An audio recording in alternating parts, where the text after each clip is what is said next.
Right, so welcome everyone to our Cyber Essentials. This is a beginner's guide. So this is very much built for maybe you're considering getting Cyber Essentials, or maybe you've already looked at it in the past. Cyber Essentials is evolving. So it effectively evolves at least once every couple of years. Sometimes they bring out a new update once a year. It's always evolving, and we're going to run you through what Cyber Essentials is and the types of things that you and your business and the technology and how you use it will need to be set up so that you can pass Cyber Essentials. So there's two types of Cyber Essentials. You've effectively got Standard or you've got Cyber Essentials Plus. So we're mainly going to be talking about Cyber Essentials Standard, but the main difference is that Cyber Essentials, you go through a checklist, you effectively have to abide by the checklist, but it's very much a self-certified.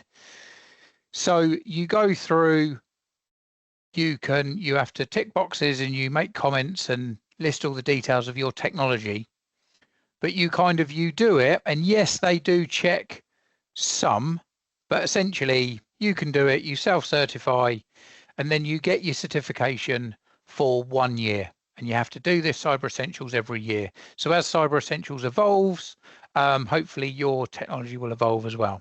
Now, Cyber Essentials Plus is much more of a managed way of doing it. So you'll actually be assessed and you need to constantly report on your technology. So an example would be for the standard, you could in theory pass Cyber Essentials, but then a week later change your setup that is outside of Cyber Essentials, but arguably you've still got your certification for 12 months, and then it wouldn't be until you tried to get your next Cyber Essentials that maybe it changes. Whereas with the Plus, you're effectively showing the outside world that it's being monitored and it is up to date as we speak. So before we delve into exactly what Cyber Essentials is, the first thing you might want to ask yourselves is, why do you want it? Well, it's just a fantastic way to show the world, your customers, your suppliers, your team, that cybersecurity is important and that you've got a good baseline of cybersecurity. Remember, a lot around cybersecurity is the daisy chain effect. So what you wouldn't want is to partner up with a company that you're sharing data with, maybe sharing databases with, but also communicating a lot to. If their cybersecurity is really low, they could get hacked, and then it could have a ripple effect where you end up being hacked as well. So it's much more around that, showing the world that cybersecurity is important to you as a business. So let's jump in. So we're doing assessment 202. So essentially, we're in September 2024 at the moment, and all these are the questions that you have to complete to pass it at the moment. There will be, this will evolve, the questions will change, but as of September 2024, this is absolutely correct. And these questions were all introduced Q3-4 of 2023. So it does show that if they're going to change it annually or every 18 months, then these could change, but we don't know at the moment, and they don't advertise when it will evolve. So, but this is correct as of today. So there's essentially 79 questions, and they break that down into 11 different sections. So I'm going to go through the different sections and categories with you. So the first category is organization, and this is broken down into 10 questions. Now, some of the questions could be multiple choice, and other questions might be exact questions and answers. So it's all different ones. So under organization, who you are and why do you want Cyber Essentials certification, you essentially need to communicate and put on your checklist. The next step is around the scope of the assessment. So this is a category broken down into 11 different questions. Does the scope of this assessment cover your whole organization? You've got to list the quantities and operating systems for your laptops, for your desktops, and this includes virtual desktops as well. It also includes any mainframe machines you might be using, whether they're actual servers, virtual servers, or hosted servers. So it basically includes all of the devices that your company are using. And you must submit all of the make and operating systems and the versions of each of the devices. You don't need the model. You used to need the model number before, but you don't need the model number anymore. So you just literally need to say the make and the operating system. The main operating system is the big thing that they're interested in. And if you are using out-of-date operating systems, then you need to explain why you're using an out-of-date operating system and how you're ring fencing it. The next is around the devices that are connecting to any cloud services. So a cloud service might be a database that you're using or a really simple tool, something like Trello. You have to include everything, and it's the scope. That's the big important thing. What does the scope include and not include for the end user and for the device? So, and you must detail any home workers, and this also includes the home workers network. So you need to detail their routers and firewalls, but often that can be relatively quick. You can just say it's a BT home hub and it has a built-in firewall. That's kind of all you would need for the home workers, but you just need to make sure that you're including everything in its entirety. So that's really important.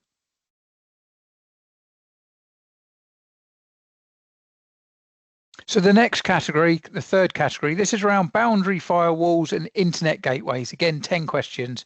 Do you have firewalls at the boundaries between your organization's internal networks, their laptops, their desktops? Because remember, you have different firewalls, whether it's a network firewall, so it's in a physical box, or your individual devices may have firewalls. So your laptop would have either an integrated firewall that's the Microsoft one, tends to be quite a basic firewall, the Microsoft one, or you may have a firewall built into the antivirus or endpoint security software that you're using. So either way, you need to detail it. And then when your devices, including the computers, are used by home workers, are they being used away from your workplace? So for an example, when they are not connected to your actual network within the office, how do you ensure that they're protected when they're outside of that, what you'd call a safe environment? Firewalls are important, obviously hardware and software on network and devices, and also password policies and default passwords around things like your routers and your switches. So it's making sure that if you've got a router, it is also set up correctly and it's not just the default password. Because remember, someone could, for example, sit outside your office, connect onto your Wi-Fi, and then if you're just using a default username and password for your router, they'd then be able to break into that, and they've got the keys of the kingdom. So again, password management and policies is also really important when it comes to cyber essentials. The next is around your secure configuration. So again, it's only 5 questions, but this is making sure all your devices are clean and without older, unused software. So a lot of devices that you may be using could have been imaged over from an old device, which means you've moved any old software that you're not using. Now, the problem with that old software, if you're not using it, you may not be updating it, but it could still have open access to the outside world. And this is a big way that hackers do get into machines through old software that you don't realize is on there. So what Cyber Essentials does is it asks that question, have you definitely made sure that you've removed all old unused software from all of your devices? Also, then it talks back against changing default passwords and enforcing multi-factor authentication. Also, it doesn't go into huge details around it, but it asks questions like, have you disabled things like auto run and autoplay on certain versions of software? Next is around device locking. One question, pretty simple really. What locking mechanisms are there for your devices? So it might be just that if a device isn't used, it locks itself after 5 minutes, 10 minutes, whatever it is. So that's a relatively straightforward section. But you'd be surprised how companies get technology bloat. So you end up, especially fast growing companies, they add new users and they just miss out steps into that setup, which could be things like auto lock. Whereas if they're set up on a secure domain, you can make sure that all the devices are working as one. So the default policy is that all machines lock within 5 or 10 minutes of someone not using them. The next, this is possibly one of the biggest sections. Section 6, this is security update management. So 15 questions on this. This talks about all operating systems supported by the vendor. So what that means is, for example, if you're using Microsoft, if you were using Windows 7 or 8, then that would fail on the face of it because they're no longer supported by Microsoft, whereas Windows 10 and 11 are supported. However, Windows 10 in its basic form is not supported. That is end of life, but Windows 10 with certain service patches and updates is still current, albeit Windows 10 will be end of life October 2025. So this also includes the system supported by the vendor, also spreads across your network equipment, firewalls and routers, etc. Then it talks about listing. You need to list the browser that people are using. Again, there are older browsers that maybe aren't supported and don't have the security updates, so you need to list those. It's also listing your security software and any software that you're using, making sure that it's up to date and it is secured and updated by the vendor. Then the final part, it talks around the firmware and are all those updated. Now, firmware is so important. It even stipulates, is the software, the hardware, always the firmware updated within 14 days of an update being released. So, and then it explains, if you do not have managed IT, how do you ensure updates are done? So again, we'd always say, when looking at Cyber Essentials, you're much better off partnering with a managed IT provider, so they will or should manage the updates, software patches, etc. So then you know that this is always covered. And then they also ask you about removing any unsupported software. Section category 7, again, only 4 questions with this one. It talks much more around the processes around your team. So who has access to what info, what processes do you have for onboarding and offboarding staff, and ensuring older team members and data that's not needed is deleted. So again, if you have solid processes, especially if you're ISO accredited, or depending on which industry you're in and you've got certain compliance, these may just be very standard tick box questions. Then we talk around administrative accounts. You'd be surprised how many people fire up hardware and just use admin accounts. You should never use an admin account for certain things, especially if you're doing general tasks and browsing the internet. They should always be set up with a standard account that's got limited access to the, let's say, the nuts and bolts and the brains of the system. So that, again, if someone hacks into a standard account, by default, they've only got limited access. So, and then how do you track the use of admin accounts? Then category 9 talks around password-based authentication. So this one's really important. So it's, what controls do you use for quality passwords? How do you encourage the use of strong passwords? Do you have processes for passwords? And are you using a password management platform? This also then ties into whether you're enforcing strong passwords, but also multi-factor authentication. So, you know, you type in a username and a strong password, then there's another loophole to go through, and that's whether it pings your mobile phone or whether you use authentication apps or it emails you passwords.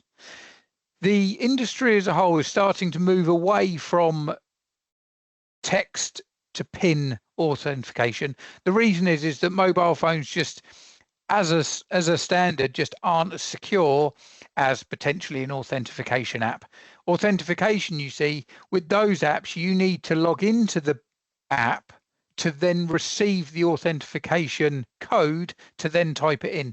So in theory, that is true multi-factor rather than dual factor, which is 2 types of login. If you have to use, say, your fingerprint to get into the authentication app to then get the code, that's multi, because you're doing your password as in your fingerprint, also the password, then the code. So that is true multi-factor authentication, and having these defaults in place, people get used to it and away you go. Also, just on a side note, there is single sign-on, so you can actually set up a lot of your main software. If a company uses 4 or 5 platforms regularly, you can actually set them up so they all log in with, say, Microsoft password. So that can be a really quick and easy win for your teams to look at. Then the final section, even though it's category 10, is around malware protection. And it's one question, but it then off the back of it, it's lots of multiple choice options. And effectively, it's which anti-malware or antivirus are you using, and then you need to say what it actually does. How does it scan the devices, and how do you ensure that the devices are cleaned, regularly scanned, and regularly updated? So there's quite complex multiple choice questions there. So, but again, you do need to have some kind of additional malware endpoint protection to pass that. And then the final one is nice and easy. Do you want the insurance that it comes with? Now, it's a relatively basic cyber insurance, but as long as your company turns over less than 20 million, you can tick to have the up to £25,000 worth of cyber insurance. And that's when you do Cyber Essentials through a third-party vendor. So, for example, Syn-Star would be able to extend that £25,000 cyber insurance to you, as long as you adhere to everything that's happened, and at the time of an attack, you can prove that you kept to your cyber certification. So, and that's as long as you turn over less than 20 million. You can actually pay an additional amount and increase the 25,000 cyber insurance up to 100,000. But we always say that it's still a relatively limited cyber insurance policy, whereas if you do want cyber insurance, potentially you could go to a specific cyber insurance vendor that may be better for you. So so that's a real whistle-stop tour of the different categories and what Cyber Essentials is all about.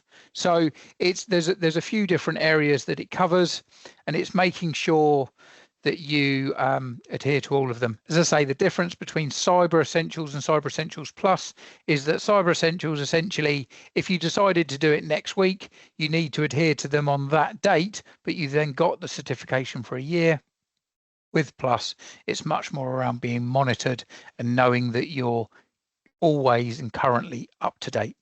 But it's a great logo to display on your website, and especially if you're doing tenders and proposals, just to show the world that, you know, cyber is really important for you.